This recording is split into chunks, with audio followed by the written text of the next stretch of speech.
He rose from a world split between empires, one Christian, one Muslim, where loyalty was measured not by flags, but by survival.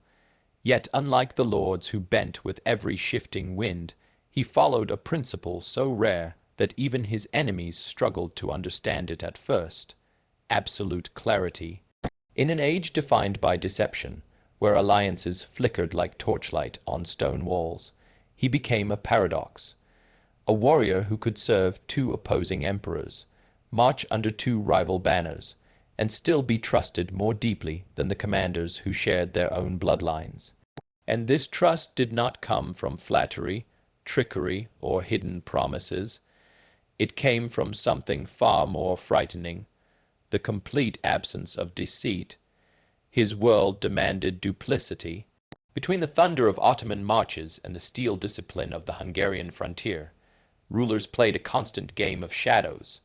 They sent envoys to one throne while promising loyalty to another.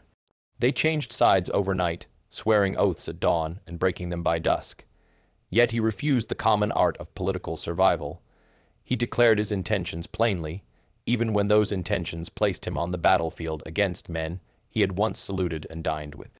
He believed that loyalty was sacred but temporary, that once a vow was given, it must be honored fully, and once it was ended, it must end openly.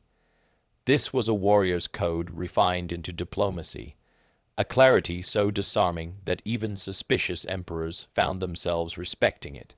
When he rode into a new alliance, he did not whisper promises behind closed doors. He stood before kings and sultans alike and told them exactly what he could offer and exactly what he could not. When he pledged his sword, he wielded it without hesitation.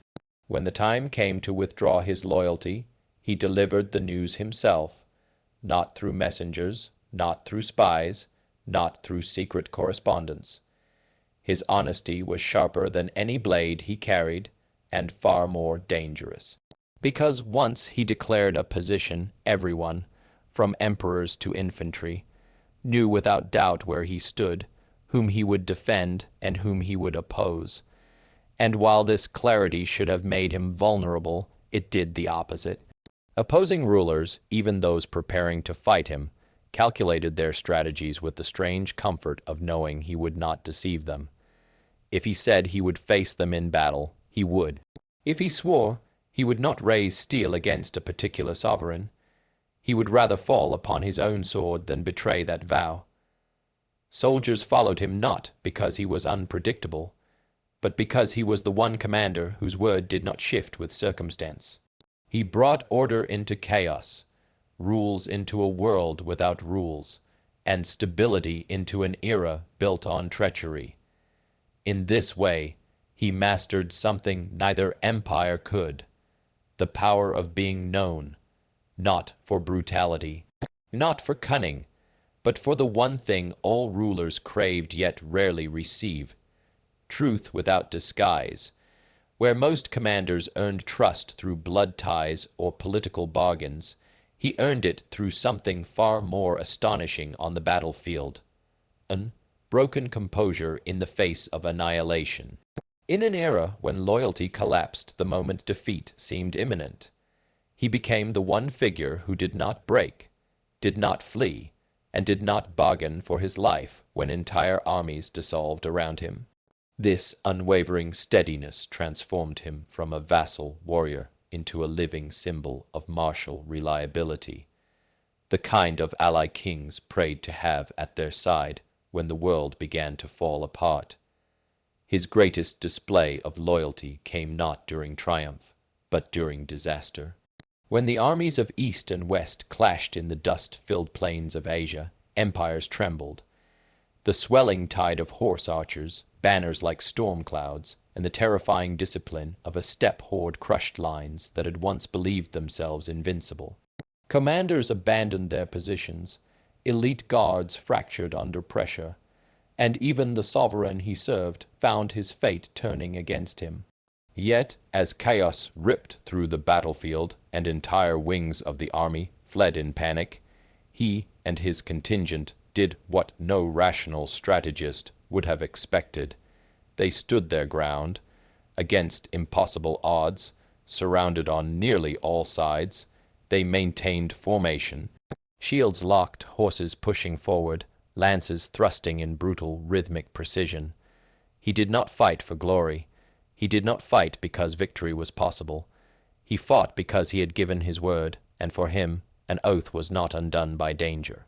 In this hour of collapse, he demonstrated the true nature of his loyalty. It did not depend on survival. It depended on honor, and honor did not bend.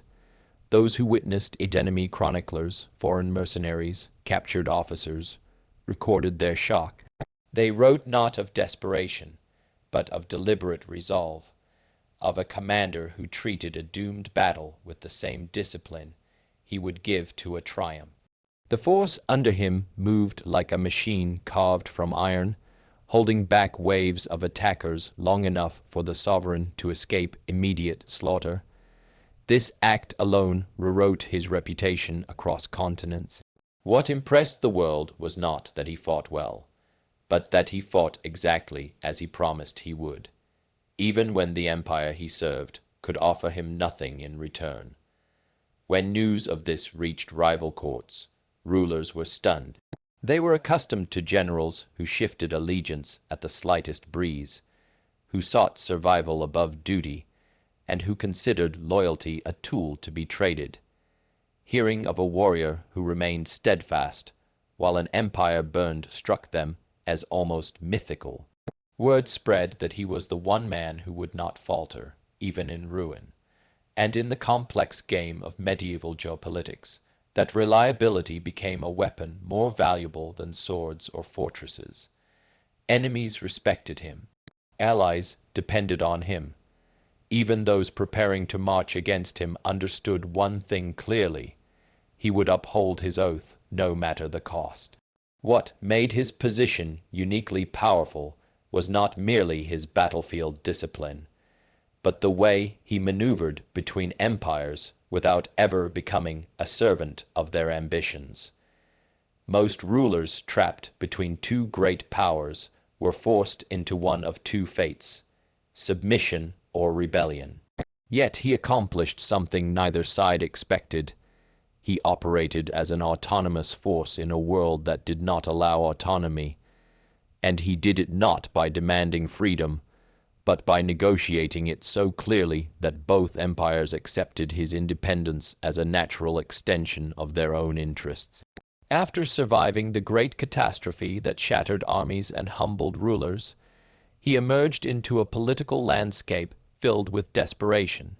Two empires, one wounded and one wary, looked at him not as a vassal to be controlled, but as a stabilizing figure whose loyalty, once pledged, was unshakable.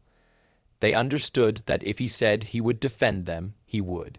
And if he said he would not, no threat, no bribe, no promise of land or gold could change his stance.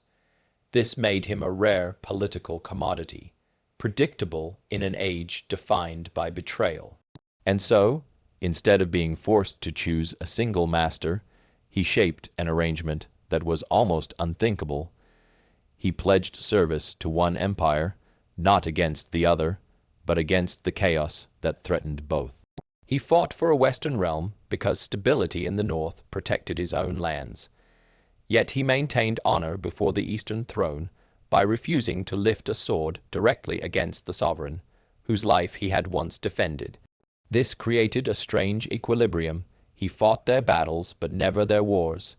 His blade struck at rebels, pretenders, raiders, and rivals, but not at the hand that had once entrusted him with command. Rulers on both sides recognized something profound. He could not be bought, but he could be reasoned with. He could not be intimidated, but he could be respected. In him, they saw a leader who would not use their weaknesses to elevate himself. While other nobles schemed to exploit imperial vulnerability, he rejected opportunities that would have made him a king in all but name. This refusal to grasp for more than he was owed turned him into a figure neither empire could afford to alienate. Diplomats who visited his court wrote of negotiations unlike any they had seen. There were no veiled threats, no deflections, no attempts to hide obligations behind poetic language. He stated his conditions plainly, what he would do, what he would not, and what consequences would follow if his terms were broken. Both empires, accustomed to the slippery politics of their age, found this clarity refreshing, almost disorienting. They could not manipulate him, but they could trust him. His dual role, as an ally to one empire and a respected non-enemy to another, became a foundation for regional stability. His presence alone discouraged invasions, checked ambition, and reminded kings and sultans alike that power did not only come from armies or gold. Sometimes power came from a man whose intentions were so clear that even empires shaped their strategies around his honor. His greatest strength was not simply that he served loyally. It was that he could **** his service without ever betraying those he once defended. In an age where switching sides was synonymous with treachery, he pioneered something almost unheard of, the honorable transition of allegiance. Where others slipped away in the night, forging secret pacts and sending covert envoys, he chose a path far more dangerous. He informed a ruler directly when he could no longer fight for him. He never disguised it, never softened the message, never hid behind excuses of misfortune or political necessity. He spoke the truth plainly, even to men who commanded armies large enough to destroy his homeland. This openness turned what should have been moments of crisis into moments of unexpected respect. When he declared that a previous oath had run its course, rulers did not react with wrath. They reacted with a strange mixture of disappointment and admiration. They understood that if he had wished to betray them, he could have done so long before, when they were weak, divided, or desperate. But he never once exploited their vulnerability. Instead, he fulfilled every obligation down to its final breath, and only then stepped away with the dignity of a man who had nothing to hide. This approach was more than politeness. It was strategy. By ending alliances transparently, he prevented the endless cycle of suspicion that fueled wars in the region. No ruler wasted resources hunting for evidence of his disloyalty. No court whispered that he was plotting behind their back. Because he had made one thing clear: if he ever intended to oppose them, he would say so directly. And when a man is willing to announce his hostility openly, he earns the rare privilege of not being feared in secret. His honesty created a unique form of power. When he shifted allegiance, entire populations moved with him, not out of fear, but out of certainty. Soldiers trusted that they were not being led into treason. Nobles trusted that their lands would not be burned in retaliation.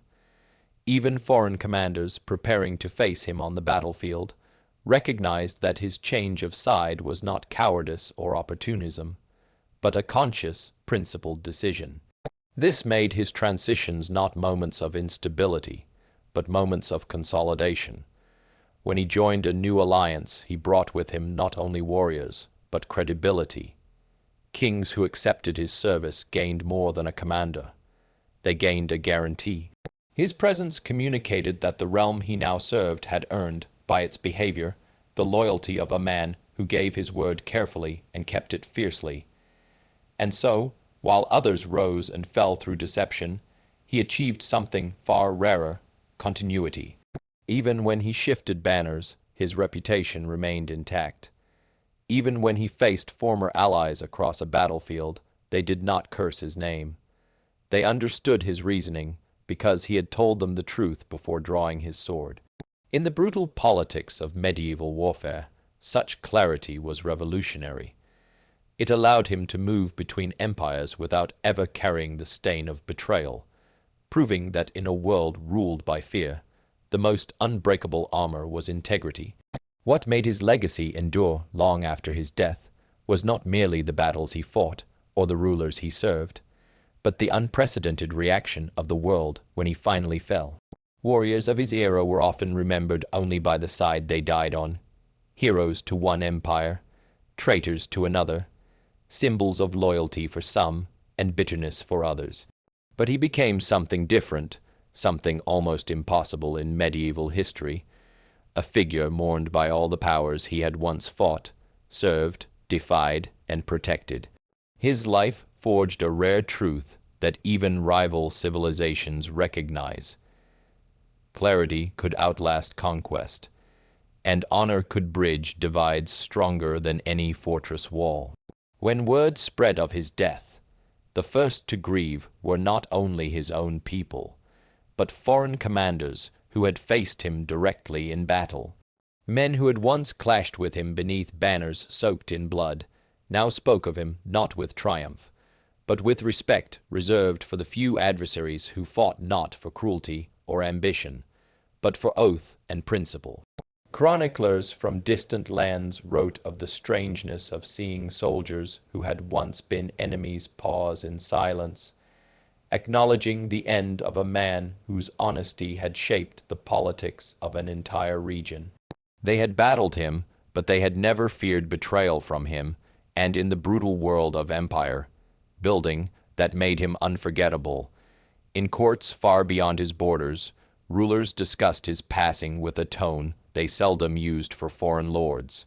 They had trusted him in life because he never sought advantage through deceit, and they lamented his death because his absence meant the loss of a rare stabilizing force. Even those who had once tried to draw him deeper into their own imperial schemes recognized that they had lost something more valuable than a general. They had lost the one figure whose presence kept the balance of power predictable. Without him, fear and ambition would once again churn the region into uncertainty. His clarity had been a shield not just for his homeland, but for the entire frontier where empires collided. Among his own people, grief mixed with reverence. They remembered not only the warrior who defended their lands with relentless resolve, but the statesman who navigated the storms of empire without allowing their world to be consumed by it. He had walked the narrow path between submission and annihilation, preserving his realm by refusing to bow more than honor allowed. To them, he had been more than a leader. He had been a guardian of identity, dignity, and survival. And as the years passed, they elevated him not merely as a historic figure, but as a symbol of what a ruler could be at a time when power was often synonymous with cruelty. Yet the most remarkable tribute came from those who traditionally left no songs for fallen foes, the commanders and scholars of the East. They remembered how he had once held the line when other vassals fled, how he had respected their sovereign even in defeat, and how he had never breached the trust given to him. For them, his death was not the end of an adversary, but the departure of a man who embodied virtues admired in their own tradition: discipline, loyalty, courage, and above all, unbroken honor. In a world divided by faith, empire, and ambition, he achieved the rarest victory of all. He became the one warrior whom enemies could praise without hesitation. His life proved that respect is earned not through conquest, but through constancy. And long after his sword was laid to rest, the memory of his integrity remained a force no empire could overshadow. In the end, his life stands as a challenge to every age that followed. Empires rose around him, demanded his allegiance, claimed his sword, and expected his obedience. Yet none of them ever truly owned him. He served, but he was never conquered. He fought, but he was never consumed.